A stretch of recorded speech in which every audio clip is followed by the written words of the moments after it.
Miami, colorful and cosmopolitan. Today, we add the power and scream of the IndyCar.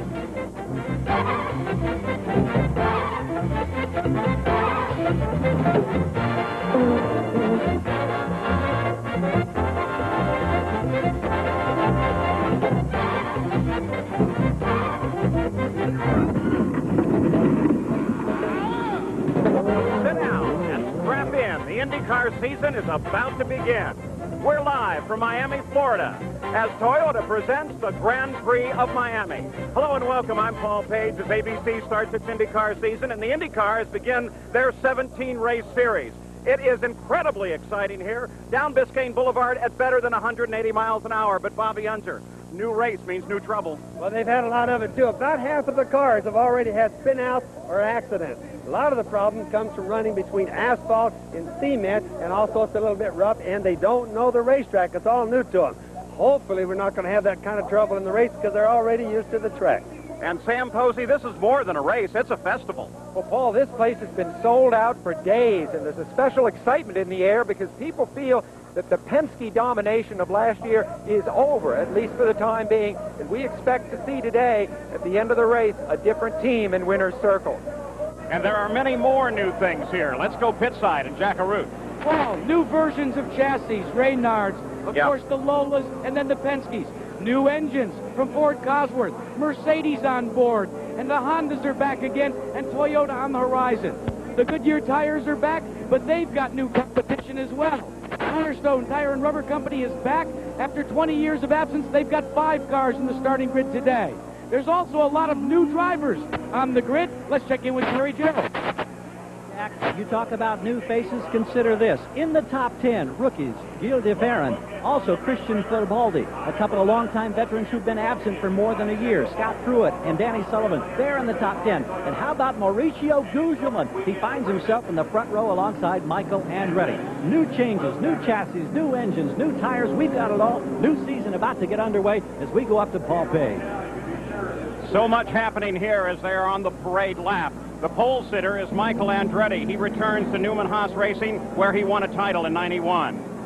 Second quick outside of the front row is Mauricio Gugelmin. He moves over to Pac West after leaving Ganassi. In the second row on the inside, the 11 car of Raul Boesel. This year, he is a teammate to Bobby Rahal. Outside of row 2 is Gilles de Ferran, the fastest of the 4 first-time starters. In row 3, that's the Ferran. There's Paul Tracy inside of row 3. The red and white Newman Haas car is distinctly different from his teammates.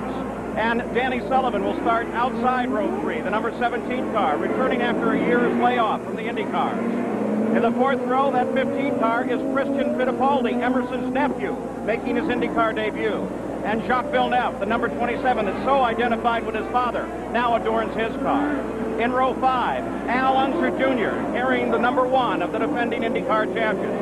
And Scott Pruitt returns to IndyCars after spending last year developing the new Firestone tire. In row 6, on the inside, is Bobby Rahal. Familiar colors, the 3-time series champions, though it's this year using the Mercedes power plant. The outside of row number 6 is Jimmy Vasser. The yellow rollover bar will help you identify this car and separate it from his teammate Brian Herta. In row 7, number 16 is Stefan Johansson. Robbie Gordon is in car number 5. The major change here is from a Lola chassis to a Renard for 95. In row 8, Andre Ribeiro, a new team, a new driver to IndyCar, and the only Honda engine in the field. That brightly colored car, nice bright yellow front. And Emerson Fittipaldi, the team, the sponsor, and even the number remain the same as in '94. Row 9, Adrian Fernandez and Peo Fabi. The 10th row, Alessandro Zampedri and Brian Herta. In row 11, Christian Danner and Eddie Cheever. Row 12, Alicio Salazar and Eric Bachelard. 13 is Hiro Matsushita and Dean Hall. And alone in the 14th and final row is Dennis Vitolo. This track here is 1.829 miles around as they gather up behind the PPG pace car and are very close to starting this season. There it is. Keep a close eye on turn 2 and turn 12. We've seen a lot of action there this weekend. Notice, too, that the pits here are curved. Now they begin to slow the field down and bunch it up as they head into the final corner. car is off onto the pit road. Front row nicely aligned. As Michael Andretti takes the green flag, jumps into the lead. Guzman to second. Wassell comes up on the inside. DeFerrin to the outside. Perfect start. Now they head down the very fastest part of the track. All safely through the first turn. Now on to Biscayne Boulevard. Up toward 185 miles an hour. On board with Rahal. And Scott Pruitt just ahead as he smokes the tires under braking. That's the major part right there that you can't. We've got to watch it all day. Braking is what's going to be the answer there. Nobody can give it up. That's where you see the tires smoke a little bit. Michael Andretti, car number 6, begins to pull away. He's been absent from the Newman Haas team for 2 years. Now he's back, and he resumes just where he left off in the lead.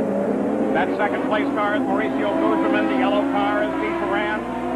And that's Paul Tracy. Sitting back, he's managed to get around Raul Boisel. You now ride with Paul Tracy. Now he's also the teammate of Michael. That's both the Carl Haas team, and their cars are identical. The paint jobs are a little bit different. What Tracy has to avoid is an accident. He's accident prone, and he needs to get off to a good start this year with no crashes. Michael Andretti leads the first lap. Remember, he did that a year ago at Australia. Went on to win the race, taking the first lap honors away from Nigel Mansell, the pole sitter. A lot of these guys, like I said in the opening, have had problems during practice. There goes through the chicane again. And a lot of them are being careful now. You see they're getting spread out. Look at it right here, how far the cars are. Car into the wall. Car brushed the barrier back there. Looks like it might have been the car running in. It's Paul Tracy. Car was running in 4th place. I guess I spoke too early on that one. Paul Tracy had 3 accidents in practice. He had to get his season started with the new team, proving that he could get through races without crashing. This is a terrible beginning for Paul Tracy. So for the moment, the local yellow flag only affecting that section of the race course, as young Paul in his first race for his new team is out quite quickly. So Paul Tracy walks away.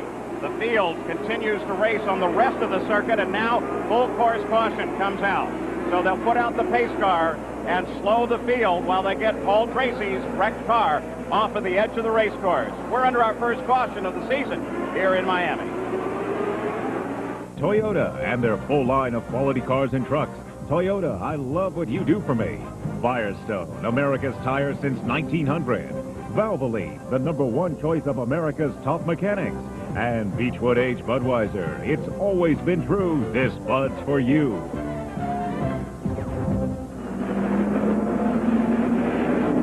Tonight, a special hour of America's Funniest Home Videos at 7, 6 Central Time, followed by Lois and Clark, and then Bill Murray and Richard Dreyfuss star in the hilarious Sunday night movie, What About Bob? All tonight, here on ABC.